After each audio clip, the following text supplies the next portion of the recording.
Hey, Anna Maria, look. George, you found it! Oh, thank you, thank you! All part of the service.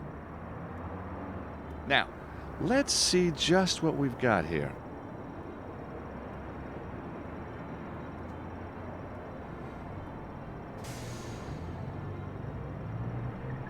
It says, below the fortress of the one true patriarch awaits the angel. For he who is worthy and follows the path of the righteous. Your Latin's good. It was kind of geeky at school, but you know what? It sure paid off. So, all we need to do is work out who the true patriarch was and where his fortress is. And then find a way to get below it. But which fortress? It says, the first, find the knights who share a horse and grasp the stone to open the way. Maybe the first refers to the path that the righteous must take to reach the angel. That makes sense. So we should understand the clue once we arrive at the right place. It says, the second, address the arms upon the shields and close the circle for the knights to let you pass. It says, the third, follow the master's worldly route and prove yourself worthy to lift. First, the fortress where he did fight, but was overwhelmed by Mamluk's might.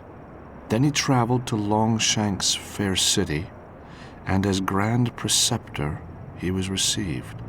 To the temple at Villeneuve, where he was appointed Grand Master of the Order, before journeying to the island where he holds his court.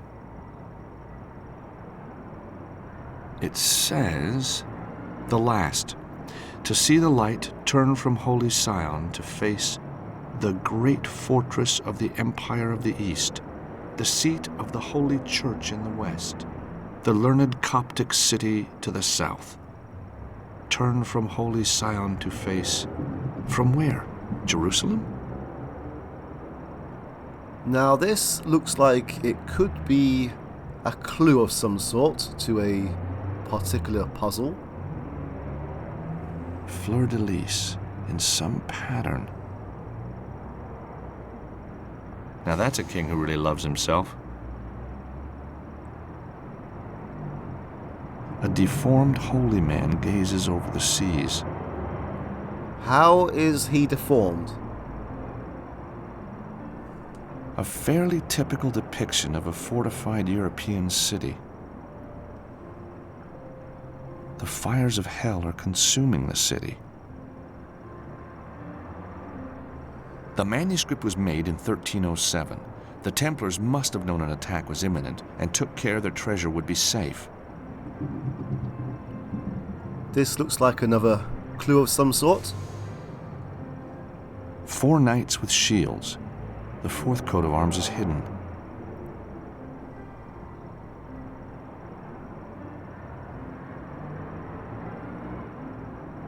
A worthy and devout-looking man?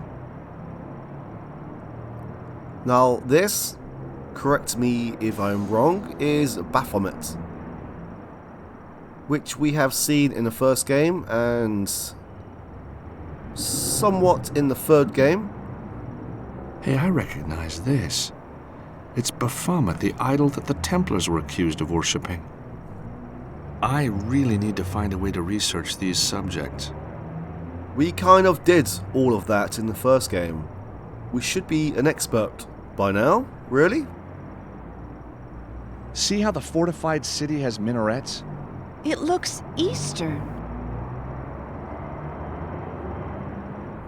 And this looks like St. George, the patron saint of England, fighting the famous dragon.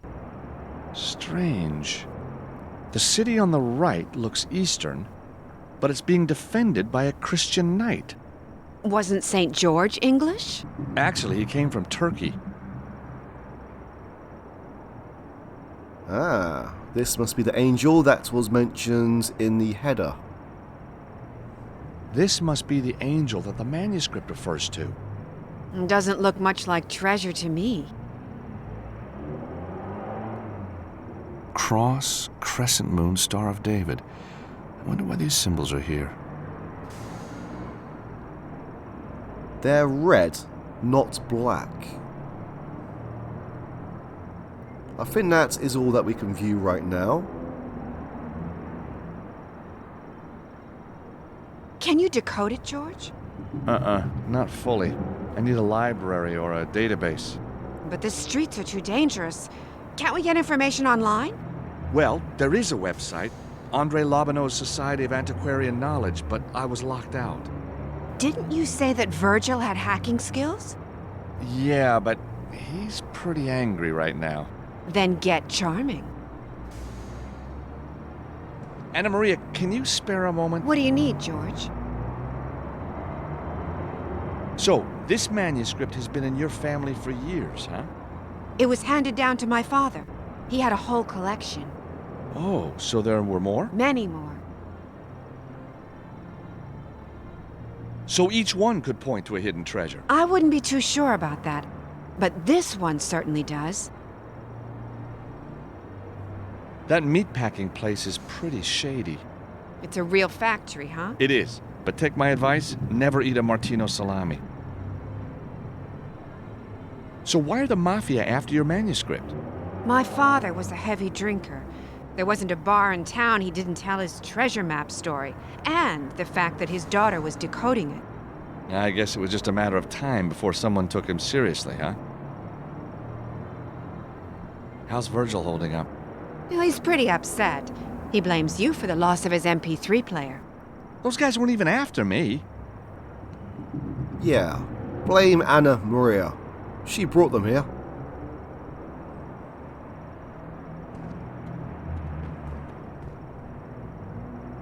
Virgil, I feel terrible. Virgil?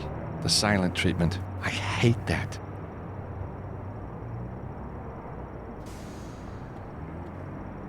Virgil, I know nothing can replace your MP3 player, but I thought this might ease the loss. Well, what do you know? Same model. You steal it? No, certainly not. I'm a lawyer. Exactly, so you stole it. Well, it doesn't replace the music, though, does it? Ah, heck. I got it all on CD at home anyway. Thanks, George. Right, so he had 40 gigabytes of MP3s on his old MP3 player. What did he do with those files? Did he just delete them afterwards? I remember the days of having to rip everything from CDs, and it was quite time consuming. Anyway, let's carry on with the story. Hey, Virgil, you got 5 minutes? Sure, what can I do for you? Virgil, I need to get online to do some research. So go online. What's stopping you? The site I need blackballed me after Glastonbury. Locked me out. Take it from me, George, and I've been in prison. Ain't no such thing as locked out. Now, where's that little gadget? I know it's here somewhere. There you go, George. This should be useful. What is it? It's a flashcard with a few little features of my own design. Just slip it into your PDA and ride that internet.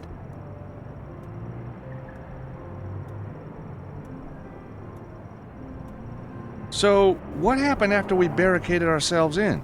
First they broke into your office, then they searched the whole place, then they smashed everything up. Oh, I bet you showed them a few moves though, hey, Virgil? Are you kidding? I was under the desk, man. Oh, well, so what did they do then? Busted my MP3 player and left. Well, that's some story. What's so funny, man? Well, you under a desk, Virgil. I mean, I wish I'd seen that.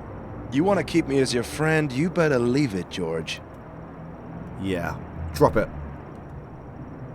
I'm sure that was not a very nice experience for Virgil. So, how's Anna Maria been holding up? Oh, don't worry about her, man. I talked her into a nice, cool place. Huh? What do you mean? Oh, she's been through a lot, George. She needed a shoulder to lean on. Uh-huh. And you just happen to have one available, huh? You know me, George. Yep, I do. They do know that she is standing right here. Not even 2 feet away. Well, maybe a bit more than 2 feet away, but still, even if she was not here, that's no way to talk about her.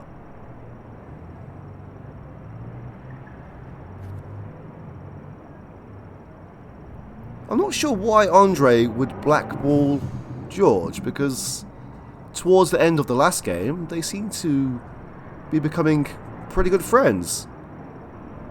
I mean, as soon as Andre met Beatrice and moved his attentions away from Nicole, they seemed to get on a lot better. I wonder what's happened in the meantime.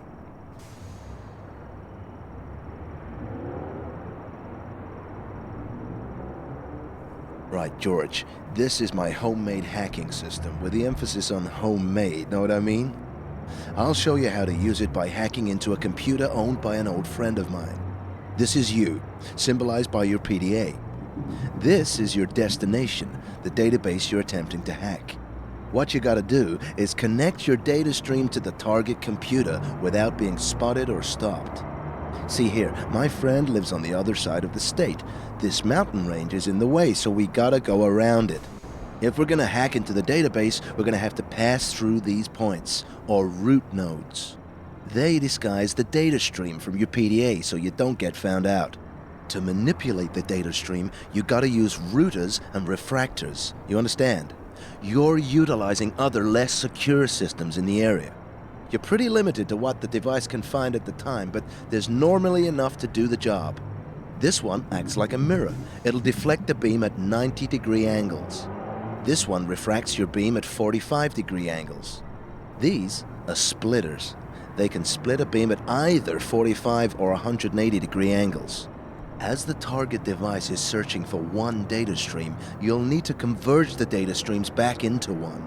You do this using a splitter, but in reverse.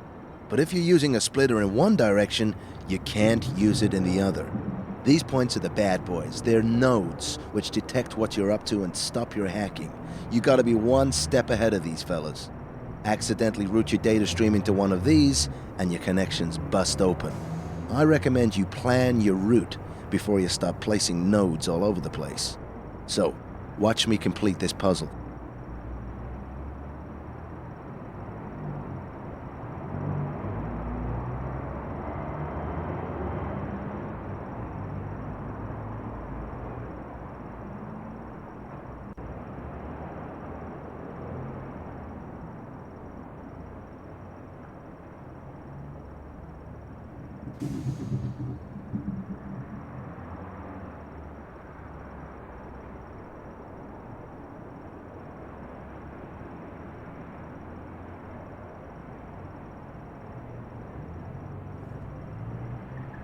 There you go.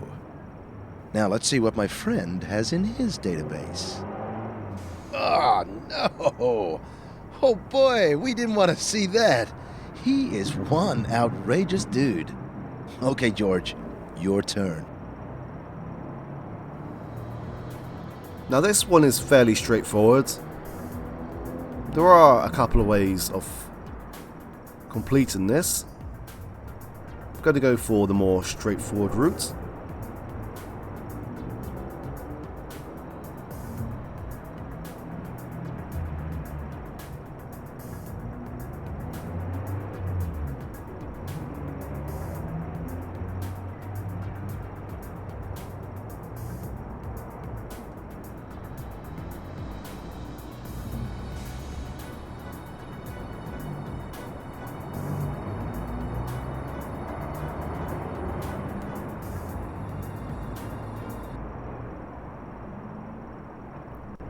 I liked the dramatic music for all of 15 seconds.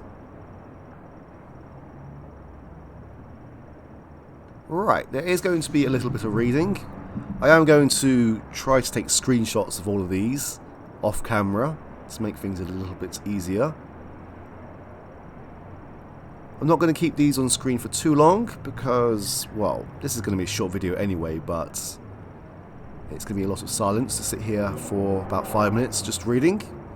So to cut things down, I'm going to keep things on screen for about 5-10 seconds. Feel free to pause, or we can just go straight to the galleries that I am most likely going to upload after this video has uploaded.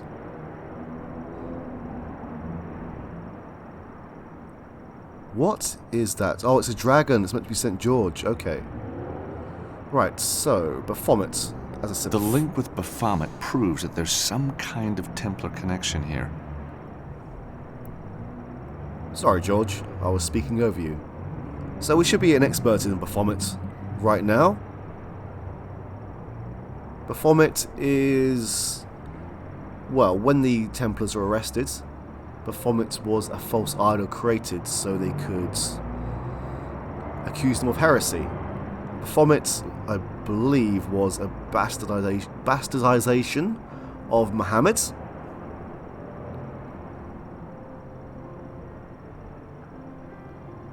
Now you will see some red highlighted words throughout. These are more topics that we can read through.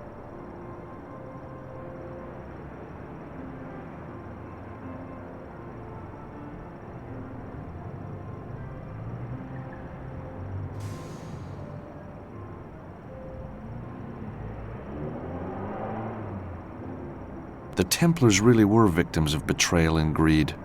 Philippe IV, I wonder, did you pay for your sins? Pretty much within the massacre of the Knights Templar, he died within a year.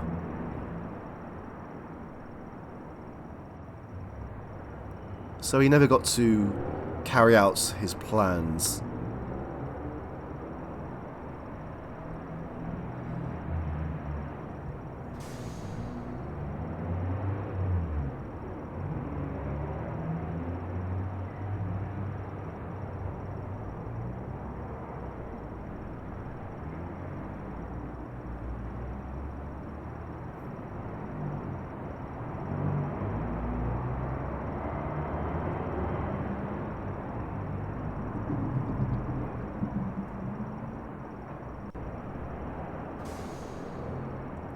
Really? The Templars discovering America? That's new to me.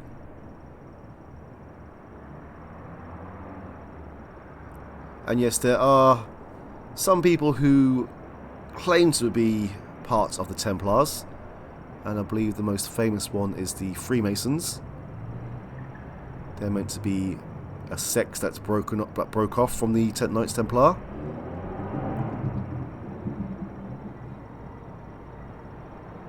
Jacques de Molay was cynically betrayed by Philippe IV of France. He was indeed, but after the death of Philip IV, Jacques de Molay was pardoned by, or was he declared innocent by the Pope?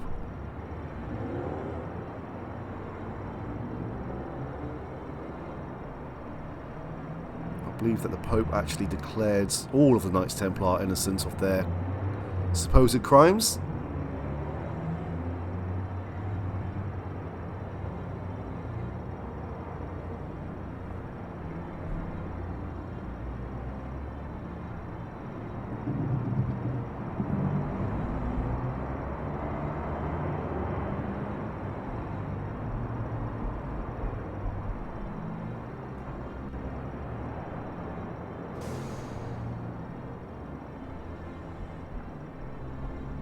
Yeah, apologies if I'm going through these pretty quickly.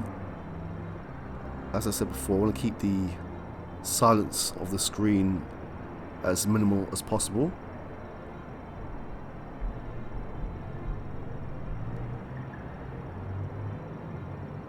The secrets.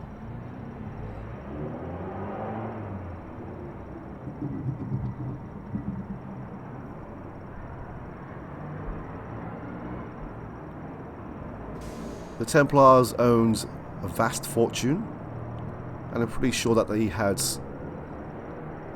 a lot of treasures in their midst, which made the King of France very, very envious, as I believe the King of France owed the Templars a lot of money. Even by medieval standards, Philip IV was a ruthless, vain dictator. His puppet, Clement V, was no better.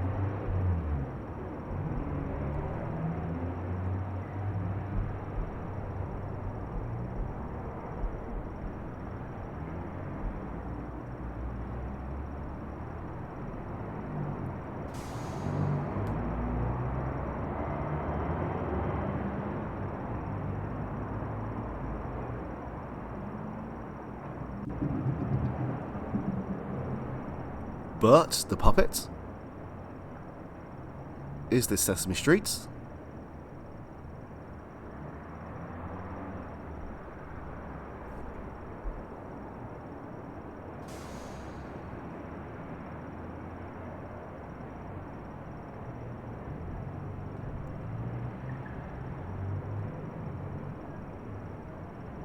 Clement V was just a puppet of the king. Did you know popes used to be regularly attacked by mobs in those days? Can't say I'm surprised. As Napoleon said, history is written by the victors. You know what? I think that the holy man on the right of the manuscript could be Clement V. He was Pope of Avignon and Philip's crony. But he can't be the true patriarch referred to in the manuscript. So we just need to work out who is the true patriarch. I believe that is all that we need to read.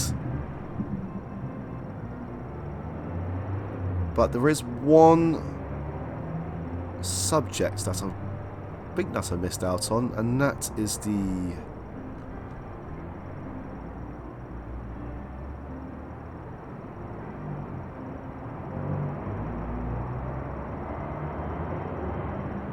Now, there was John the Baptist, and there is another subject hidden amongst these somewhere.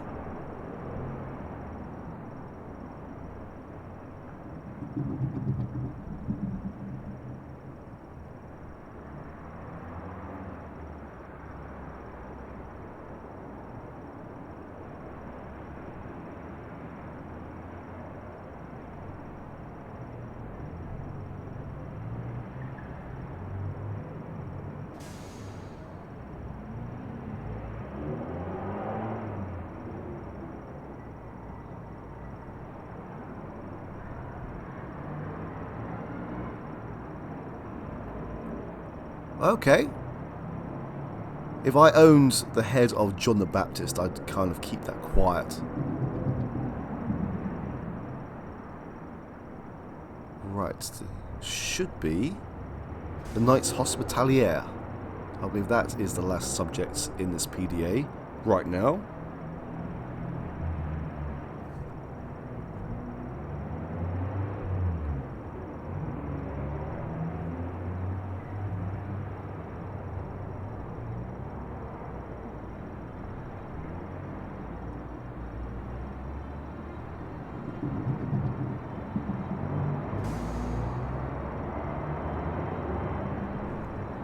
Right, we are almost done with this section.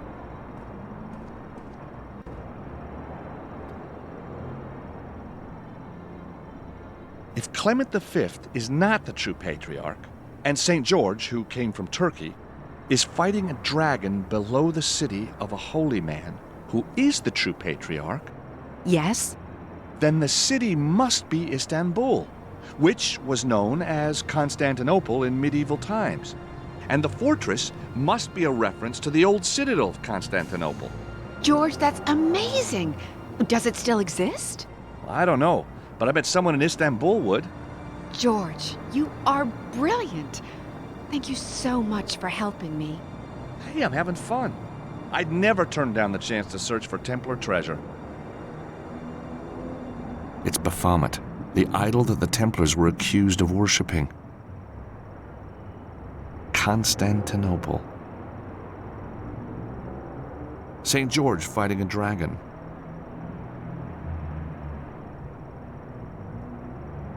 And I believe there is a new entry in the PDA.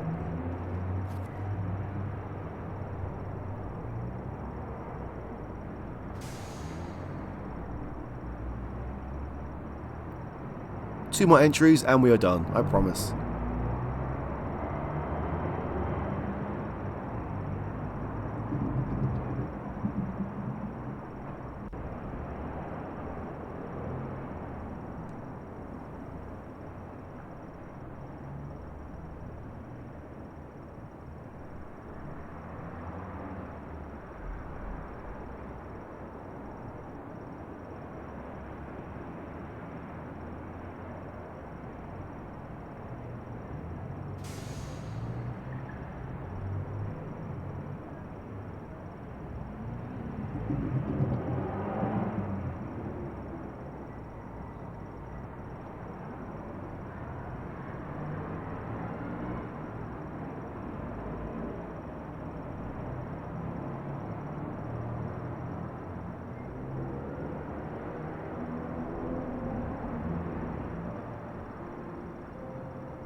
And this is the last page.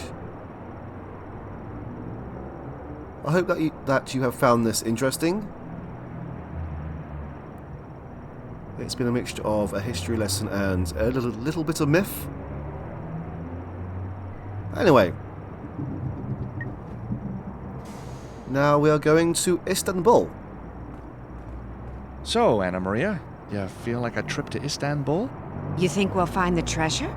We'll have a damn good try.